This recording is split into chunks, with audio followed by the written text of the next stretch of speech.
ರಾಜ್ಯಸಭೆಯ ಕಲಾಪದಲ್ಲಿ ನಿನ್ನೆ ಸಂವಿಧಾನದ ಮೇಲಿನ ಚರ್ಚೆಯ ಸಂದರ್ಭದಲ್ಲಿ ಅಮಿತ್ ಶಾ ಅವರು ಅಂಬೇಡ್ಕರ್ ಅವರ ಬಗ್ಗೆ ಆಡಿದಂತಹ ಮಾತುಗಳು ಕಾಂಗ್ರೆಸ್ಗೆ ದೊಡ್ಡ ಅಸ್ತ್ರವಾಗಿ ಸಿಕ್ಕಿದೆ. ದೇಶದುದ್ದಕ್ಕೂ ಕಾಂಗ್ರೆಸ್ ಪ್ರತಿಭಟನೆಯನ್ನು ಮಾಡ್ತಾ ಇದೆ. ಅಮಿತ್ ಶಾ ಅವರನ್ನು ಸಂಪುಟದಿಂದ ವಜಾಗೊಳಿಸಬೇಕು ಅಂತೇಳಿ ಖರ್ಗೆ, ರಾಹುಲ್ ಗಾಂಧಿ ಅವರು ಒತ್ತಾಯಿಸಿದ್ದಾರೆ. ಆದರೆ ಅಮಿತ್ ಶಾ ಬೆನ್ನಿಗೆ ನಿಂತಿರುವಂತಹ ಪ್ರಧಾನಮಂತ್ರಿಯವರು ಕಾಂಗ್ರೆಸ್ಗೆ ಬಲವಾದಂತಹ ತಿರುಗೇಟನ್ನು ಕೊಟ್ಟಿದ್ದಾರೆ. अभी एक फैशन हो गया है, आम्बेडकर आम्बेडकर आम्बेडकर आम्बेडकर आम्बेडकर आम्बेडकर। इतना नाम अगर भगवान का लेते तो 7 जन्मों तक स्वर्ग मिलता था। इसी सदन में ಇದು ರಾಜ್ಯಸಭೆಯಲ್ಲಿ ನಿನ್ನೆ ಕೇಂದ್ರ ಗೃಹ ಸಚಿವ ಅಮಿತ್ ಶಾ ಆಡಿದ ಮಾತು. ಆದರೆ ಅಂಬೇಡ್ಕರ್ಗೆ ಅಮಿತ್ ಶಾ ಅವಮಾನ ಮಾಡಿದ್ದಾರೆ ಅಂತ ಕಾಂಗ್ರೆಸ್ನವರು 11 ಸೆಕೆಂಡ್ನ ಈ ಮಾತನ್ನ ವೈರಲ್ ಮಾಡಿದ್ರು. ಬರೀ ವೈರಲ್ ಮಾಡಿದ್ದಷ್ಟೇ ಅಲ್ಲ, ಅಮಿತ್ ಶಾ ರಾಜೀನಾಮೆ ಕೊಡಬೇಕಂತ ಸಂಸತ್ ಅಧಿವೇಶನದಲ್ಲೂ ಪ್ರತಿಭಟನೆ ಮಾಡಿದ್ರು.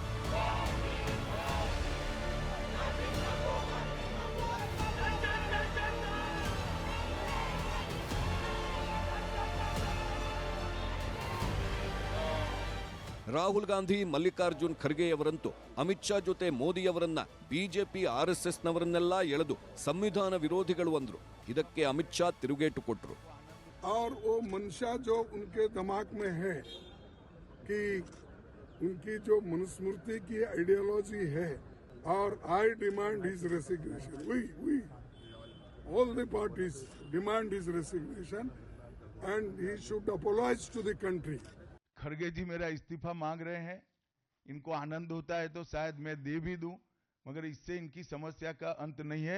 अभी 15 साल तक कम से कम उनको वही जगह पे बैठना है जहां वो बैठे हैं। कॉन्स्टिट्यूशन के खिलाफ है ये इन्होंने कहा, ये पहले ही कह रहे थे कि कॉन्स्टिट्यूशन को हम चेंज करेंगे, ये इसके खिलाफ हैं। अंबेडकर जी के खिलाफ है, उनकी विचारधारा के खिलाफ है। इनका पूरा का पूरा काम अंबेडकर जी ने जो किया और जो कॉन्स्टिट्यूशन है उसको खत्म करने का है, तो सब पूरा देश जानता है।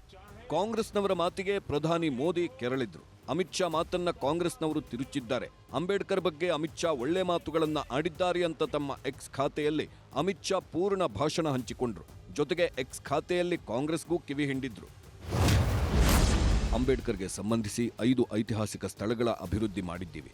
ಅಂಬೇಡ್ಕರ್ ಓಡಾಡಿದ್ದ 26 ನಗರ ಪ್ರದೇಶಗಳ ಅಭಿವೃದ್ಧಿ ಮಾಡಿದ್ದೀವಿ. ಅಂಬೇಡ್ಕರ್ ವಾಸವಿದ್ದ ಲಂಡನ್ ಮನೆಯನ್ನೂ ಅಭಿವೃದ್ಧಿಗೊಳಿಸಿದ್ದೀವಿ.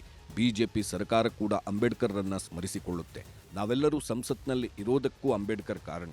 10 ವರ್ಷಗಳಿಂದಲೂ ಅಂಬೇಡ್ಕರ್ ಆದರ್ಶಗಳ ಪಾಲನೆ ಮಾಡುತ್ತಿದ್ದೀವಿ. ಬಡತನ ನಿರ್ಮೂಲನೆ, ಪರಿಶಿಷ್ಟರ ಅಭಿವೃದ್ಧಿಗೂ ಆದ್ಯತೆ ಕೊಟ್ಟಿದ್ದೀವಿ. ಸುಳ್ಳು ಹೇಳೋ ಕಾಂಗ್ರೆಸ್ನವರ ಕಣ್ಣಿಗೆ ಅಂಬೇಡ್ಕರ್ ಕಾಣ್ತಿಲ್ಲ. ಅಂಬೇಡ್ಕರ್ರನ್ನ ಒಂದು ಕುಟುಂಬ ಬಳಸ್ಕೊಳ್ತಿರೋದು ವಿಪರ್ಯಾಸ ಅಂತ ಮೋದಿ ಪೋಸ್ಟ್ ಹಾಕಿದ್ದಾರೆ.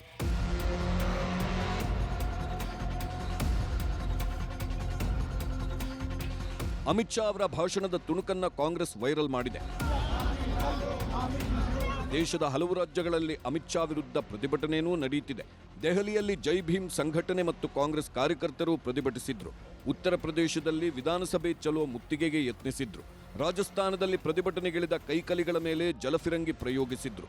ಎಎಪಿಯವರು ಪ್ರತಿಭಟನೆ ಮಾಡಿದ್ರು. ಕೋಲ್ಕತ್ತಾದಲ್ಲೂ ಅಮಿತ್ ಶಾ ವಿರುದ್ಧ ಪ್ರತಿಭಟನೆ ನಡೆಯಿತು.